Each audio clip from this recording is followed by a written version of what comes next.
ओम शांति। 22/8/2022 के मुरली के साकार मधुर महावाक्य। आज ऊंचते ऊंच ज्ञान सागर बेहद के बाप ने मीठे मीठे प्यारे प्यारे बच्चों से मुरली के महावाक्यों में कहा, मीठे बच्चे, तुम उठते बैठते सब कुछ करते चुप रहो, बाप को याद करो तो वर्षा मिल जाएगा। इसमें गीत कविता आदि की भी दरकार नहीं है। प्रश्न है मुरली का, बाप को लिबरेटर कहने से कौन सी एक बात सिद्ध हो जाती है? उत्तर में बाबा ने कहा, जब बाप दुखों से अथवा 5 विकारों से लिबरेट करने वाला है तो ज़रूर उसमें फंसाने वाला कोई दूसरा होगा। लिबरेटर कभी फंसा नहीं सकता। उसको कहा जाता है दुख हरता सुख करता, तो वह कभी किसी को दुख कैसे दे सकते? जब बच्चे दुखी होते हैं तब उस बाप को याद करते हैं। दुख देने वाला है रावण। रावण माया श्रापित करती, बाप आते हैं वर्षा देने। गीत है जो पिया के साथ है। ओम शांति। इस ज्ञान मार्ग में गीतों, कविताओं, डायलॉगों आदि की ज़रूरत नहीं है। यह सब भक्ति मार्ग में चलता है। यहाँ तो है समझ की बातें। हर बात बुद्धि से समझना है और यह भी बहुत सहज, यानी यह ज्ञान बहुत सहज है। एक भी पॉइंट से मनुष्य पुरुषार्थ करने लग पड़ते हैं। गीत सुनने की व कविता बनाने की कोई ज़रूरत नहीं है। गृहस्थ व्यवहार में रहना है, धंधा धोरी करना है। बाप कहते हैं, वह सब करते तुम मेरे से वर्षा कैसे ले सकते हो, वह समझाते हैं। उठते बैठते सब कुछ करते चुप रहना है। अंदर में विचार चलता रहे। बाप ने समझाया है, बात बिल्कुल सहज है समझने की। नई दुनिया को पुरानी दुनिया होने में समय लगता है, फिर पुराने से नई बनने में इतना समय नहीं लगता है। बच्चों को समझाया गया है, बाप नई सृष्टि रचते हैं, फिर पुरानी होती है। सुख और दुख की दुनिया बनी हुई ज़रूर है, परंतु सुख कौन देते हैं, दुख कौन देते हैं, यह किसको पता नहीं है। बनी बनाई भी जरूर है। इस चक्र से हम निकल नहीं सकते। उसको कहा जाता है ड्रामा। नाटक के बदले ड्रामा कहना अच्छा लगता है। नाटक जो होता है उसमें बदल सदल हो सकती है। कोई को निकाल सकते हैं, कोई को ऐड कर सकते हैं, लेकिन इस मनुष्य सृष्टि रूपी नाटक में कोई बदली हो नहीं सकती। लौकिक जीवन में स्टेज पर कोई नाटक मूवी आदि होती तो सीन कट कर उसके करेक्शन कर सकते। यहाँ तो जो बनी बनाई है वही चलती, तो कोई को ऐड कर सकते हैं। लौकिक जीवन में आगे नाटक थे, बायोस्कोप तो अब निकले हैं। बायोस्कोप में जो फिल्म शूट हुई वही रिपीट होगी। यह बायोस्कोप निकाला है। इस ज्ञान को भी इस द्वारा पूरा समझने के लिए। नाटक में फ़र्क हो जाता है, बायोस्कोप में फ़र्क नहीं हो सकता। यह एक स्टोरी है, नई पावन दुनिया और पुरानी पतित दुनिया की। ये 2 हिस्सों की कहानी है, एक पावन दुनिया की और एक पतित दुनिया की, एक रावण राज्य की और एक राम राज्य की। राम राज्य स्वयं पिता स्थापित करके निर्वाण धाम शांति धाम में वापस विश्राम के लिए चले जाते, और जब देवी देवता वाम मार्ग में गिर कामचिता पर बैठ 5 विकारों की अग्नि में जलते, तब फिर वह दुखी होकर भक्ति करते।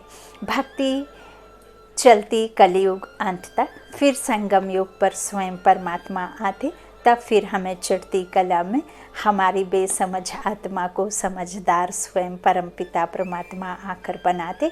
फिर आदि की स्थापना होती। वाया बाबा ब्रह्मा तन का धार लेकर ब्रह्मा के मुख द्वारा यह ज्ञान वर्षा करते और इस बड़ी ब्रह्मपुत्र नदी के द्वारा और ज्ञान गंगाएं निकलती और फिर इस ज्ञान को जगह जगह फैलाती। फिर इस संसार में नई दुनिया की गुप्त रीति स्थापना होती और एक तरफ डिस्ट्रक्शन, एक तरफ कंस्ट्रक्शन चलता। यही वह सत्य महाभारत की लड़ाई है, जहाँ हम जो कुछ भी देख रहे हैं यह झूठी दुनिया का सब कुछ खत्म हो जाना है। फिर बाबा ब्राह्मण को बनाते, अपने बच्चों को ब्रह्मा द्वारा अडॉप्ट करते और वही ब्राह्मण फिर आते देवता बनकर। तो बाबा यह नॉलेज सम्मुख हो अपने बच्चों को समझा रहे हैं। बाबा दो दुनिया की कहानी हम बच्चों को बताते, एक पावन दुनिया और एक पुरानी पतित दुनिया की। सिर्फ मनुष्यों को यह पता नहीं है कि ड्रामा की आयु कितनी है, बहुत लंबी चौड़ी आयु दे दी है। मनुष्य तो कुछ भी समझ नहीं सकते।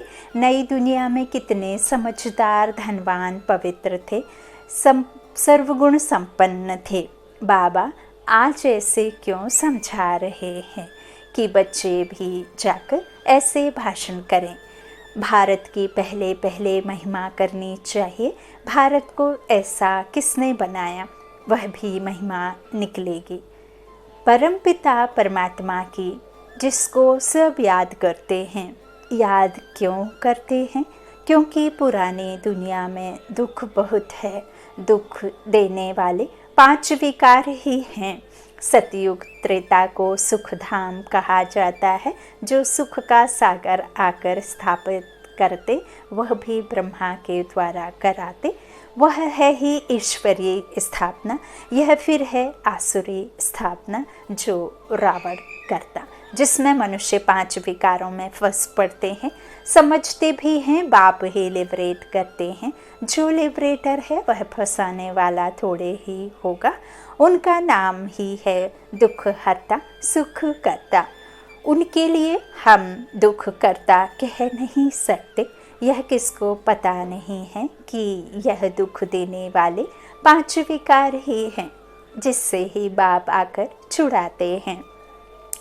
बड़ी समझ की बात है।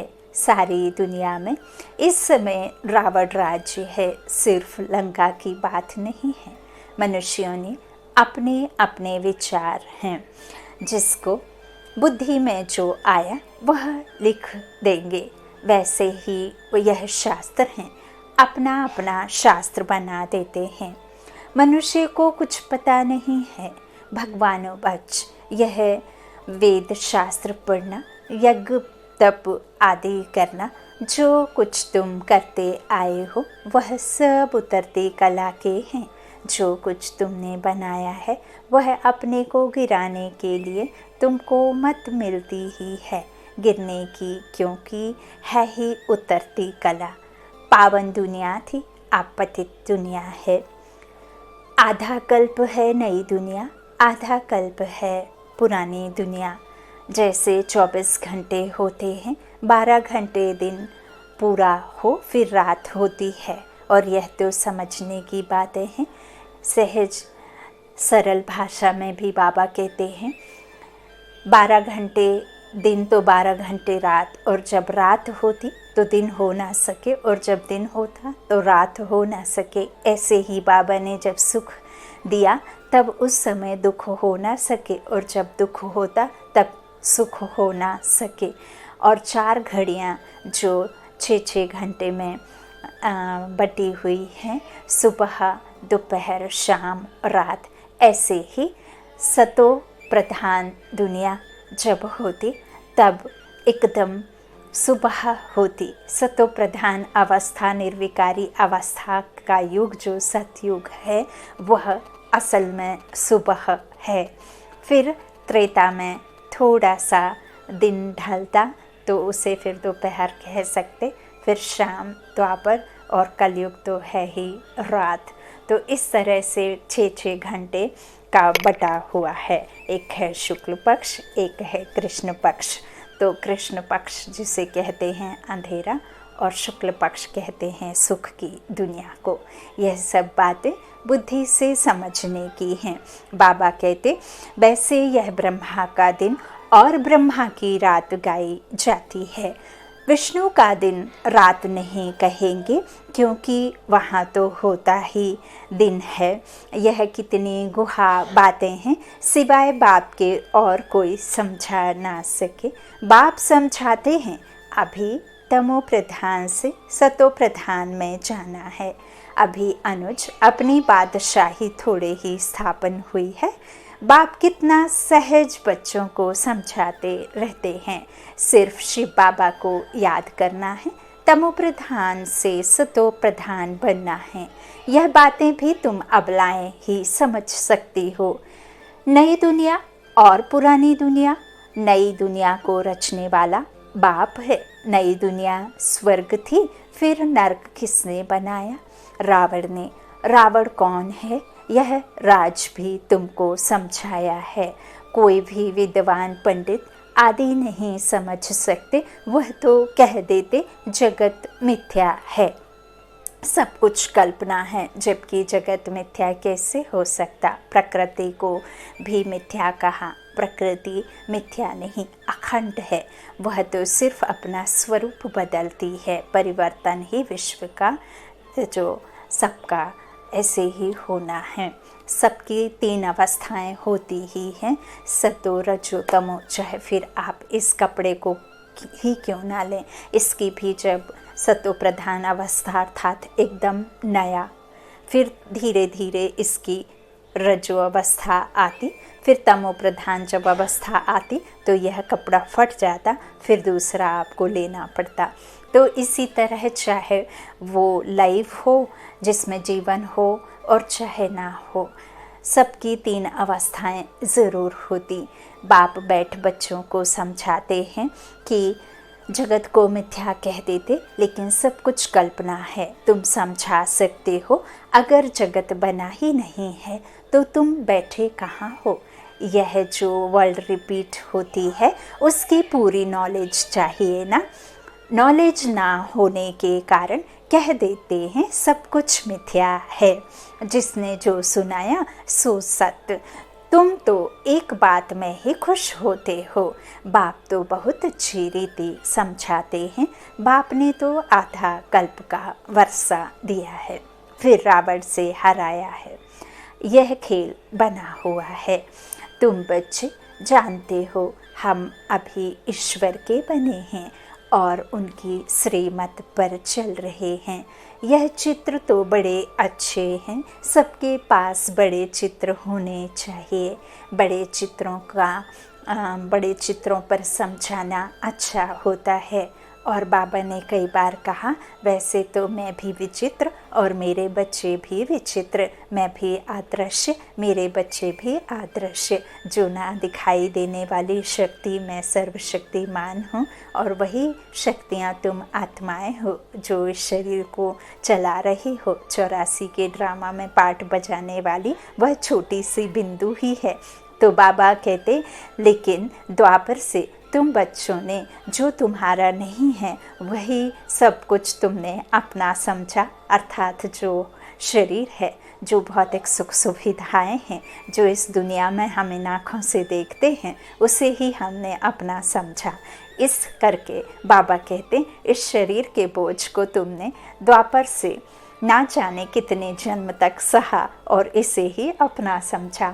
इसलिए बाबा ने चित्रों पर समझाना शुरू किया ताकि मेरे बच्चे अच्छी रीति समझ सकें, क्योंकि देखकर अच्छा समझा जा सकता है। बाबा ने हर एक बात को अपने बच्चों के अनुसार ही समझाइश दी है।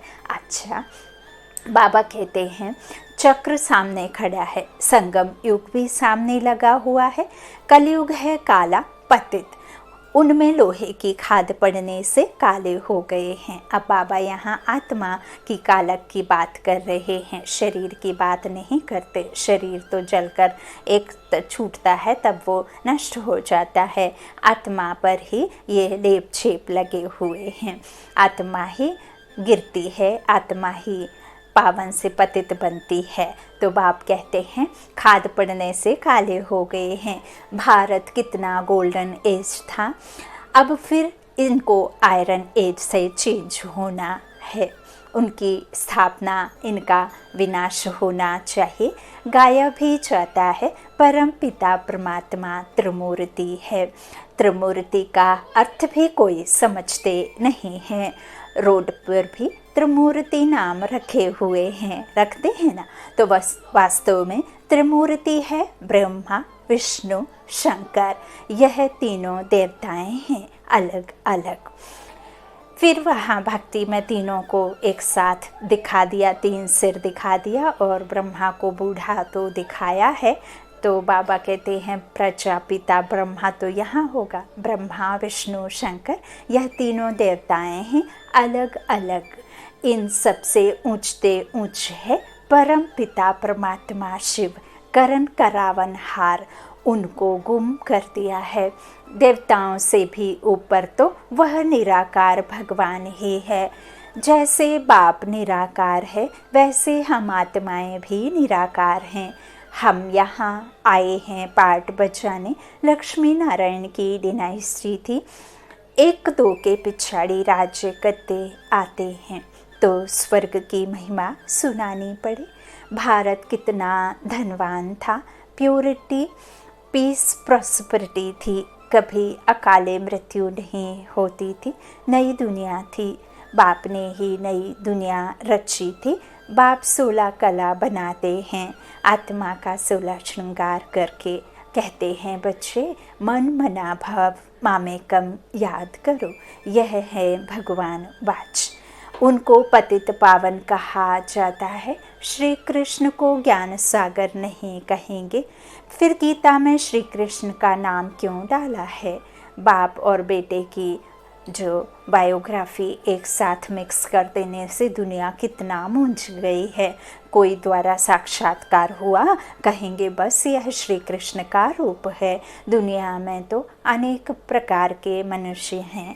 किसी में भाव बैठ जाता है, फिर उनका लॉकेट बनाए गले में डाल देते हैं। गुरु का लॉकेट पहन गुरु को याद करते हैं। बस ईश्वर सर्वव्यापी है, फिर तो गुरु और ईश्वर में फ़र्क नहीं रहा। ऐसे ढेर हैं। बाप ने तुम बच्चों को पुरानी दुनिया और नई दुनिया का राज भी समझाया है। बाप बैठ नई दुनिया रचते हैं। अभी सब बाप को बुलाते रहते हैं, आकर पावन दुनिया स्थापन करो या हमको पावन बनाए ले चलो। धाम हैं दो, निर्वाण धाम और सुख धाम। सन्यासी तो मुक्ति के लिए नॉलेज देते हैं, जीवन मुक्ति के लिए दे नहीं सकते। तुम देवी देवता धर्म वाले हो, जो पुजारी बने हो फिर पूज्य बनना है। श्री कृष्ण सतयुग का प्रिंस है, उनकी महिमा होती है। कुमार कुमारी की भी महिमा होती है, क्योंकि पवित्र है ना। नहीं तो श्री कृष्ण से राधे की महिमा ज़्यादा होनी चाहिए, परंतु यह किसको मालूम नहीं। पहले राधे फिर कृष्ण क्यों कहते हैं राधे कृष्ण। कृष्ण राधे मुश्किल कोई कहेंगे, कृष्ण राधे नहीं कहते, मात पिता है ना कहते हैं। पहले हमेशा नारी का ही नाम लेते, सीता राम है ना। तो बाबा कहते पहले राधे फिर कृष्ण क्यों कहते हैं। राधे कृष्ण, कृष्ण राधे मुश्किल कोई कहेंगे। समझते हैं बच्चा वर्षे का हकदार बनते हैं, इसलिए श्री कृष्ण की महिमा जास्ती है। यहाँ तुम सब हो बच्चे। बाप कहते हैं जितना पुरुषार्थ करेंगे उतना अपने लिए ही उच्च पद पाएंगे। कल्प कल्पांतर के लिए कोई एक जन्म की बात कही बाबा ने नहीं। 21 जन्म के लिए भी नहीं, पूरे कल्प के लिए यही धर्मायु, यही कमायु, यही चढ़ती कला का युग, संगम युग है। यहाँ ही बाप से मिलन मनाने का युग है। आत्मा परमात्मा मतलब बहुकाल दूर रहे तो यही मिलन का मेला है। बाबा कहते, बाप आत्माओं से बात कर रहे हैं। पुरुषार्थ से तुम उच्च पद पा सकते हो। विलायत में बच्चे पैदा होती है तो खुशी मनाते हैं। यहाँ बच्चा पैदा हो तो खुश होते हैं। हर एक की रस्म अपनी अपनी है। तो बच्चों की बुद्धि में अब बैठा है कि बाप वर्षा देते हैं, फिर श्राप माया देती है। वह गॉड फादर स्वर्ग का रचयिता है। श्री कृष्ण के लिए कभी कह ना सके, परमात्मा ही नरक को स्वर्ग बनाते हैं। सहज ज्ञान और योग वही सिखलाते हैं।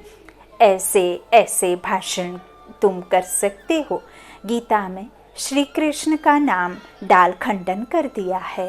गीता का भगवान निराकार परमात्मा है, ना कि श्री कृष्ण। श्री कृष्ण तो परमात्मा की रचना है। उनको भी बाप से वर्षा मिला, वह कैसे, आओ तो समझाएं। कोई भी बात उठाकर उन पर समझाने लग जाओ।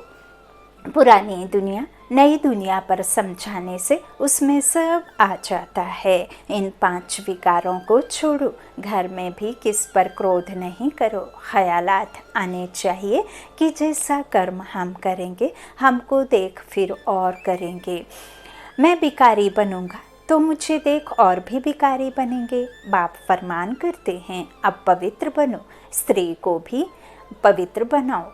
कोई पर क्रोध मत करो, तुमको देख वह भी करने लग पड़ेंगे। मेल तो रचयिता है तो स्त्री को भी समझाना चाहिए। फिर अगर तकदीर में ही नहीं होगा तो क्या कर सकेंगे। समझाना है कि पवित्र बनो तो पवित्र दुनिया के मालिक बनेंगे। बाप समझाते हैं, तुमने 84 जन्म कैसे लिए हैं। पहले तुम सतो प्रधान पावन थे, फिर रजो तमो बने हो। अब फिर तुम मुझे याद करो तो पावन बनेंगे। गीता के वर्षन से ही भगवान कह रहे हैं। गीता में श्री कृष्ण का नाम डालने से उनकी सारी जीवन कहानी खत्म हो जाती है। समझाने की भी हिम्मत चाहिए। बाबा समझाते रहते हैं, बहुत बच्चे समझते हैं। हम तो शिव बाबा को ही मानते हैं, उनसे ही कल्याण होना है। भूल करते हैं तो बाबा इशारा देते हैं, परंतु कई बच्चे लून पानी हो जाते हैं। लून पानी थोड़े ही बनना है। समझाया जाता है कि ऐसे नहीं करो। कोई तो ऐसे हैं जो 1-2 का रिगार्ड भी नहीं रखते हैं। अपने से बड़ों को भी तुम करके बात करते हैं।